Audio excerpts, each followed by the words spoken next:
Bonjour à toutes et à tous. On va parler aujourd'hui de la qualification pour la Coupe du Monde 2026 et donc des adversaires de la Suisse dans ces qualifs. Donc cette qualif elle commence le 5 septembre contre le Kosovo à Bâle. Donc aujourd'hui on va parler une dizaine de minutes de c'est quoi nos chances dans ces qualifications. On va analyser rapidement les trois équipes que l'on va affronter. On va revenir aussi rapidement sur nos derniers matchs. Donc les derniers matchs de l'équipe de Suisse, les quelques matchs amicaux qu'on a joués, et peut-être aussi sur la Ligue des Nations. On verra aussi les matchs à venir, donc le Kosovo et la Slovénie, qui arrivent bientôt, hein, ce mois de septembre, ainsi que mon avis général sur ces qualifications et sur les chances que la Suisse elle a de se qualifier pour cette prochaine Coupe du Monde. Donc pour commencer, on va faire un petit contexte. Donc, on va analyser le nouveau format de cette Coupe du Monde. Donc, avant cette année, c'était un format à 32 équipes. Cette année, ce sera 48 équipes. Donc, ça fait 16 équipes en plus. On peut se demander si le niveau de certaines équipes ne sera pas un peu plus faible, notamment l'Ouzbékistan, qui, comme vous le voyez là, est classé 57e au classement FIFA, qui s'est qualifié cette année pour la Coupe du Monde, s'est qualifié très récemment là. Il y a aussi la Jordanie qui s'est qualifiée à cette Coupe du Monde. Donc c'est des équipes qui se qualifient pour la première fois et qui n'ont jamais été à une Coupe du Monde. Donc ça va donner des équipes un peu nouvelles et un tournoi assez intéressant, mais ça va faire encore et toujours plus de matchs. On peut voir que l'équipe de l'Ouzbékistan, c'est pas incroyable, hein. On a très peu de joueurs qui jouent en Europe. On a quelques joueurs qui jouent à Rome. Où on a aussi le plus connu, c'est Kujanov qui joue à Manchester City. Mais bon, même lui, il joue voilà, pas énormément. On est sur quelques matchs avec Manchester City. Voilà, à peine quelques matchs sur les 2-3 derniers mois. Sinon, ça cire le banc et le reste de l'équipe, c'est pas non plus incroyable, hein. On a presque des joueurs qui jouent en Ouzbékistan, au Pakhtator Tashkent, et le championnat ouzbek, qui est pas l'un des tout meilleurs, hein, du monde, ça c'est clair. Donc ça va donner lieu à des rencontres intéressantes, hein, mais ça va surtout faire plus de matchs. Il y a des 16e de finale qui vont se jouer, donc ça va être un tour de plus pour arriver en quart de finale, ce que la Suisse viserait pour une fois, ce serait du coup d'atteindre des quarts de finale d'une Coupe du Monde, ce qu'on verra est pas non plus inimaginable. Donc maintenant, on va essayer d'analyser assez rapidement la forme récente des trois équipes que l'on va affronter. Donc on va commencer par le Kosovo. Le Kosovo qui a, comme on peut le voir là en haut à droite, une forme récente quand même assez intéressante, hein. Alors ça joue pas les meilleures équipes du monde, mais on est quand même sur une série de victoires assez importante avec pas mal de buts marqués. Donc c'est pas ridicule, hein. On peut voir voilà, là, des scores quand même assez intéressants, hein. Le Kosovo qui est quand même assez mal placé au classement FIFA, mais qui, contre la Suisse, nous donne toujours un peu de problèmes. C'est-à-dire que sur les trois derniers matchs qu'on a joués contre le Kosovo, on a fait trois égalités. C'était notamment pour les qualifications à l'Euro 2024, où on a fait deux fois égalité contre eux. Voilà, exactement. 2-2, 1-1. Ils arrivent toujours à trouver trouvé la faille un peu contre nous, et donc ça pourrait poser problème, il faudrait y faire attention.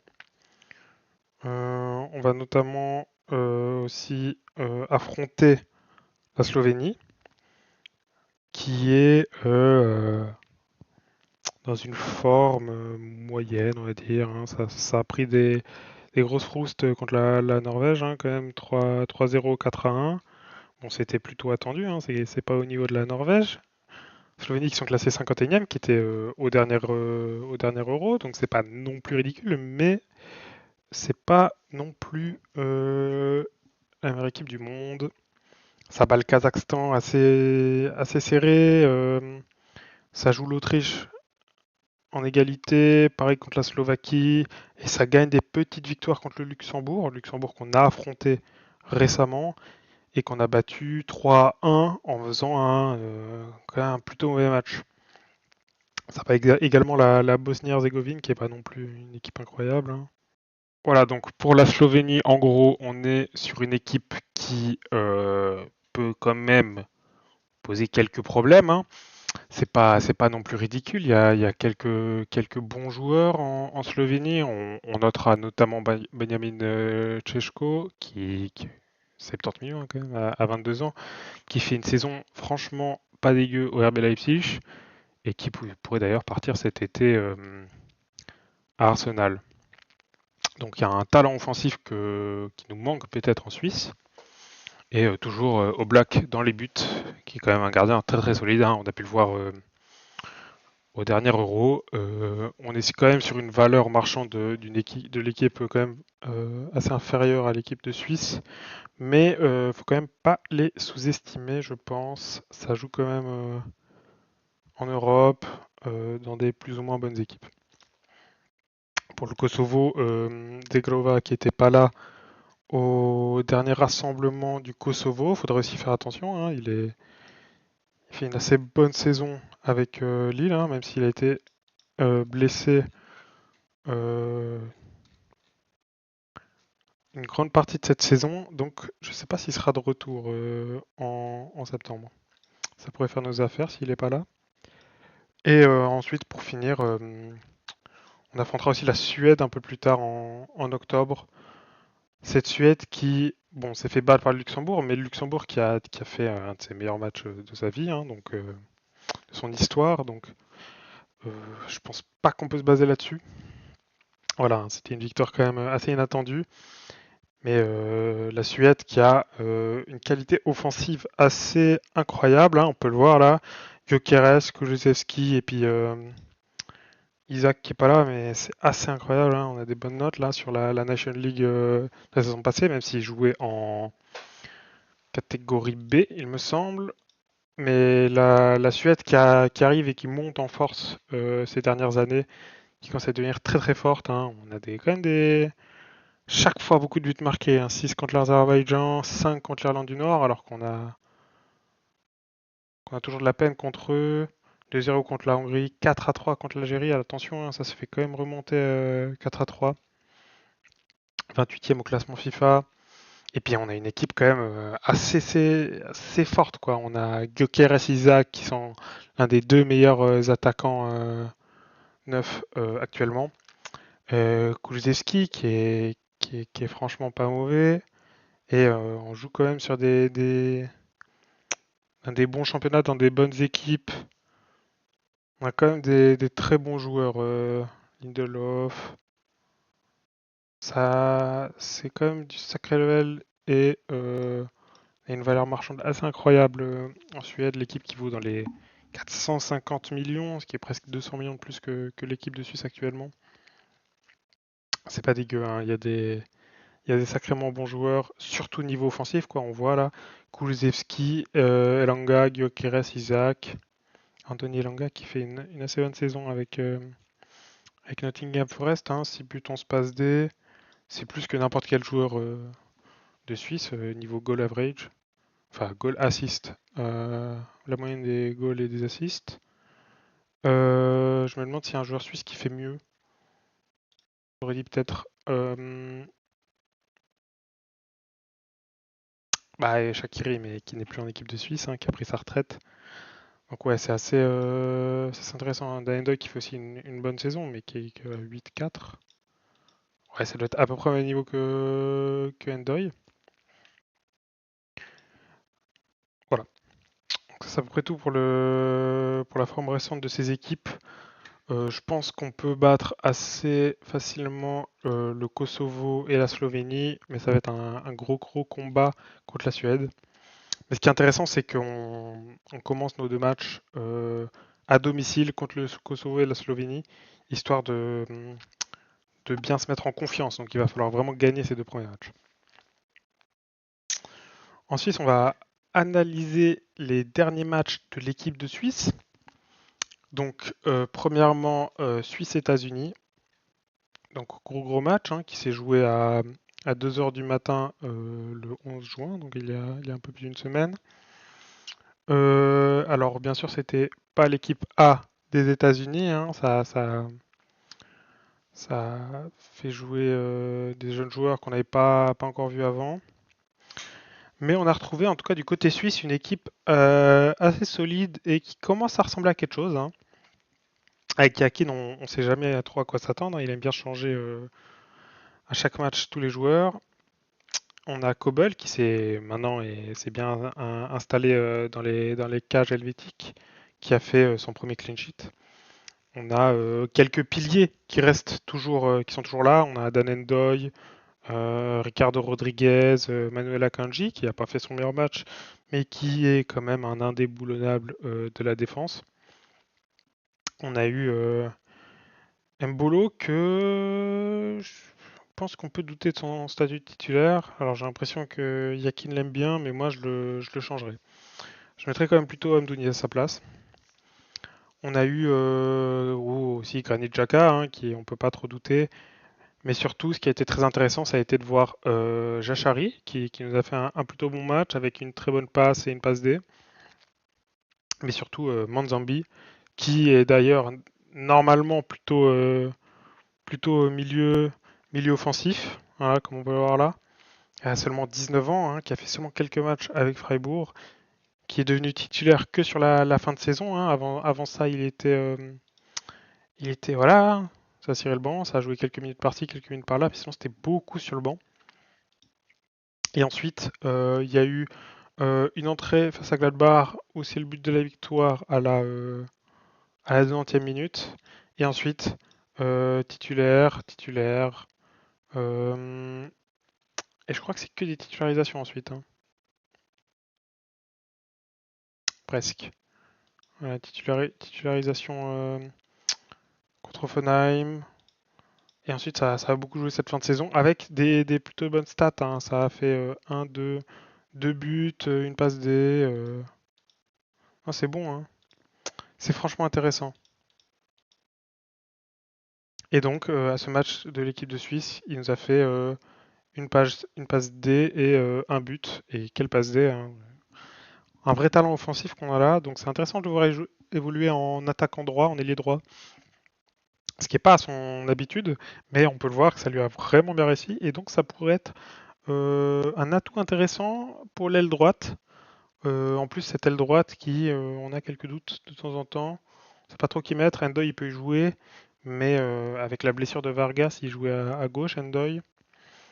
Mais ça pourrait être intéressant de revoir ce duo offensif, en tout cas Endoy ou Manzambi contre le Kosovo, pour voir un peu si c'était qu'un seul match ou si c'est toujours comme ça que Manzambi joue.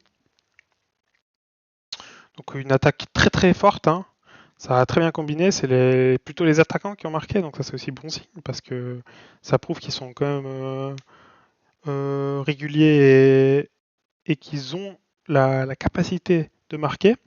Aussi Amdouni hein, qui a marqué en sortant du banc.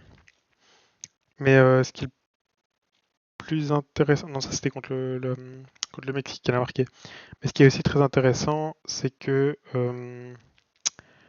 la défense, c'est pas encore ça. Hein. On a deux gros doutes dans la défense, c'est-à-dire l'aile, voilà, le piston droit, aile droit. Défenseur droit, quelques doutes, hein, Schmidt qui jouait quand même très avancé, très offensif, contre un par rapport à aussi LVD qui lui a fait une mauvaise saison, hein, à Gladbach, qu'il a un peu moins joué. Voilà, beaucoup de blessures, hein, d'ailleurs. Moins indiscutable peut-être que des dernières saisons un peu plus compliquées, voilà, que 25 matchs cette saison. Alors qu'avant il était quand même titulaire, un peu indiscutable à Gladbach, ainsi que en équipe de Suisse. Là, cette saison, c'est quand même un peu compliqué. En équipe de Suisse, il a fait quitter très mauvaises prestations ces derniers matchs. Donc il y a vraiment des questions assez claires sur les postes en équipe de Suisse. C'est défenseur central, défenseur droit et peut-être milieu central et buteur. Ça, c'est les joueurs dont je suis pas sûr pour l'instant. On reviendra un peu après. Mais à souligner, c'est que l'attaque est très intéressante ces derniers matchs. C'était quelque chose dont on avait un peu quelques problèmes avec ça ces derniers matchs. Mais encore contre le Mexique, hein, 4 buts mis contre le Mexique. Donc Anthony, Endoy, Reader, Mbolo. Donc c'est plutôt des attaquants. Reader aussi, on sait pas trop quoi en penser parce que ça joue vraiment pas beaucoup, mais c'est jamais trop mauvais en équipe de Suisse. Même plutôt bon, hein, 8,6. Et puis contre la Suisse, contre les États-Unis, il n'a pas joué. Mais voilà, hein, ça joue très peu, hein, que quelques minutes. Contre Bochum, il a fait un bon match, mais il a joué à peine 6 minutes. Voilà, hein. Ça rend pas très long. Comparé à son coéquipier Stergiou, qui il y a beaucoup de mieux, lui. C'est dommage qu'il se soit blessé en fin de saison. Alors bon, on va pas noter ce mois-là, parce que je crois qu'il a joué qu'un seul match et il s'est reçu un carte rouge. Mais voilà. Mais sur la fin de saison, il a plus joué et c'était assez intéressant. Ça petit but, petite passe D, quelques bonnes notes à souligner. Alors il n'a pas été sélectionné avec l'équipe de Suisse parce qu'il était blessé, mais je pense que ça peut être un joueur d'avenir. Il est encore assez jeune, hein, il a que 23 ans. Donc j'aimerais bien le voir en équipe de Suisse. Je pense que s'il n'est pas blessé au début de saison, il pourrait venir dans ce groupe et peut-être concurrencer Isaac Schmidt et Lucas Blondel. Et Widmer que je pense qu'il est quand même bien dépassé, hein, qu'il n'a plus rien à faire en équipe de Suisse honnêtement.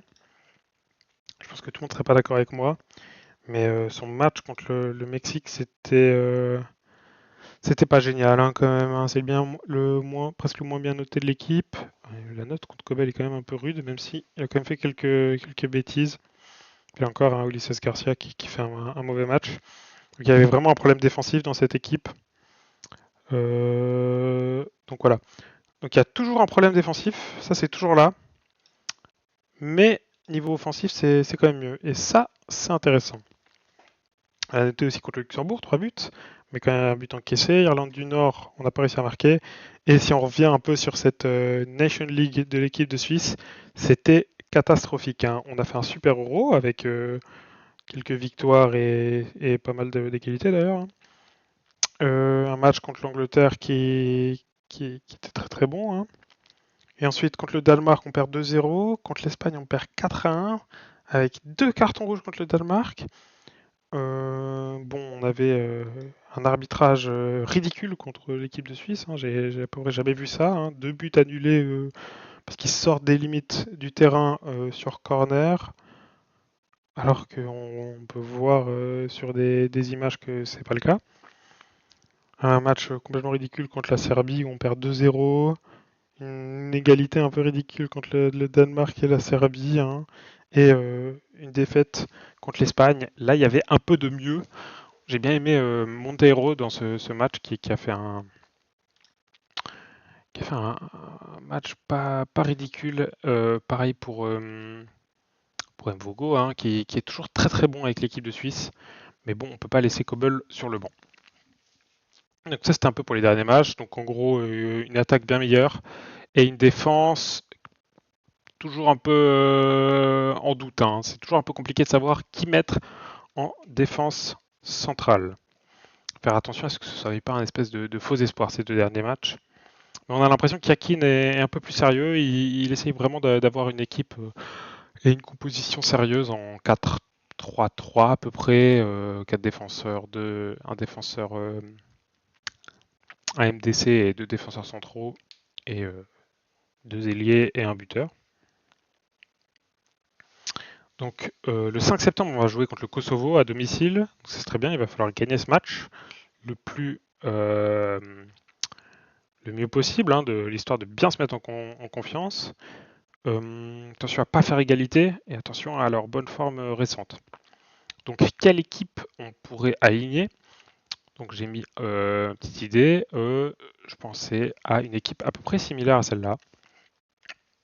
Donc Kobel dans les buts, ça, il n'y a pas trop de doute. À gauche, Rodriguez, avec comme remplaçant, je pensais à Muheim. Défense centrale, Akanji Elvedi. J'ai bien aimé ce qu'il a fait le dernier match. Je pense qu'on pourrait lui redonner une chance à Elvedi. Et c'est un défenseur avec lequel Kobel a déjà dû jouer quelques matchs. Et Akanji Elvedi, c'est quand même ils ont quand même fait pas mal de matchs ensemble. Et ce serait une défense un peu plus cohérente qui aiderait peut-être Kobel à mieux jouer. À droite, c'est un peu compliqué. J'ai mis Schmidt parce que je ne sais pas si Stergiou reviendra de blessure. Et Lucas Blondel, j'ai pas été convaincu pour l'instant. Widmer, je pense que c'est un peu fini, hein. Il est sympa, mais il y a trop de déchets, hein, dans ce qu'il fait. Donc j'ai mis Schmidt de manière un peu plus en haut, un peu plus en piston. Je pense qu'on peut débattre sur LVD, on pourrait mettre quelque chose comme Tetziger, mais en tout cas pas Amenda, hein, trop jeune, faut lui donner encore plus de temps en club avant qu'il puisse être titulaire en équipe de Suisse. Mais c'est une bonne promesse d'avenir. Ensuite, au milieu, je vois un milieu un peu similaire à celui qu'on a eu, mais en remplaçant Aebischer par Freuler, hein, parce qu'on connaît le duo Freuler-Jaka, ça va très bien ensemble. Donc je mettrais Jaka un peu derrière, en milieu défensif, comme en métronome, hein, qui contrôle un peu le tempo du match. Avec Jachari et Freuler, Jachari qui a un peu le même rôle que Jaka, mais un peu plus offensif, qui crée un peu plus le jeu. On l'a vu, hein, à Bruges, il en est capable. On l'avait vu contre le match contre l'Atalanta en Champions League. C'était assez impressionnant. Et Freuler, toujours là, hein, solide. Il fait toujours des bons matchs. On l'a jamais vu faire de gros ratés. Et en attaque, Endoy à gauche ou à droite. Ça dépend si Vargas revient de blessure. Mais je pense que je préfère laisser Endoy à gauche, Manzambi à droite pour confirmer ce qu'il vaut. Et Amdouni en pointe. Je pense qu'Amdouni, on peut le voir, hein, c'est 26 matchs, 11 buts. C'est un des meilleurs ratios de tous les joueurs suisses. Je crois qu'il a marqué autant de buts que tous les joueurs suisses réunis sur les 26 derniers matchs. C'est assez impressionnant et je pense qu'il mérite des titulaires, bien qu'il n'était pas titulaire en club à Benfica. Je pense qu'il mérite des titulaires devant Mbolo. Il a plus l'instinct du but. Même si Mbolo est quand même très utile à l'équipe, hein, il attire les autres joueurs sur lui, il crée de l'espace. C'est un peu un rôle ingrat qu'il a, mais il rate quand même beaucoup, beaucoup d'occasions et c'est un peu dommage. J'ai l'impression qu'Andouni est un peu plus clinique sur ses chances. Et j'aimerais bien le voir en attaque. En plus, c'est un peu de la jeunesse. Ça fait une attaque très très jeune, très très dynamique. C'est 19 mondes pour Manzambi, 24 ans et 24 ans pour Rendoy Amdouni, si je ne me trompe pas. Un milieu un peu plus expérimenté avec quand même un jeune et une défense assez solide, assez expérimentée avec quand même pas que des vieillards, hein. Kobel, Elvedi, Schmidt, c'est pas non plus, c'est 27, 28 et 26 ans il me semble. Donc voilà, ça c'est ce que j'aimerais voir, mais on en discutera un peu plus précisément dans une vidéo où j'analyserai vraiment l'équipe que je veux voir et qui est-ce que je veux comme remplaçant et quel 26 j'aimerais pour ces 2 matchs qu'on va jouer en septembre. Ce sera un peu pareil pour la Slovénie, hein, la composition. Mais il va vraiment falloir gagner ces matchs pour se mettre en confiance. Alors, c'est quoi nos chances? Pour moi, c'est 2 victoires sans souci. Je pense que le Kosovo, on va pouvoir faire une victoire 3-1, avec quand même le Kosovo qui marque en premier et qui nous fait un peu peur, mais il va falloir juste qu'on se réveille un peu et continuer sur la bonne lancée des 2 derniers matchs amicaux. Et contre la Slovénie, je vois bien une domination assez claire de la Suisse, de victoire 2-0 sans trop de soucis. Pour la Suède, ça on verra après ces 2 premiers matchs. On aura une idée un peu plus claire de ce que ça vaut. C'est un peu tout pour aujourd'hui. Donc c'est les idées que j'avais pour les qualifs de la Coupe du Monde. N'hésitez pas à donner vos avis en commentaire et à liker la vidéo. Je serais ravi de discuter avec vous en commentaire de ce dont vous pensez. Et merci à vous d'avoir regardé la vidéo et bonne journée à vous et à la prochaine.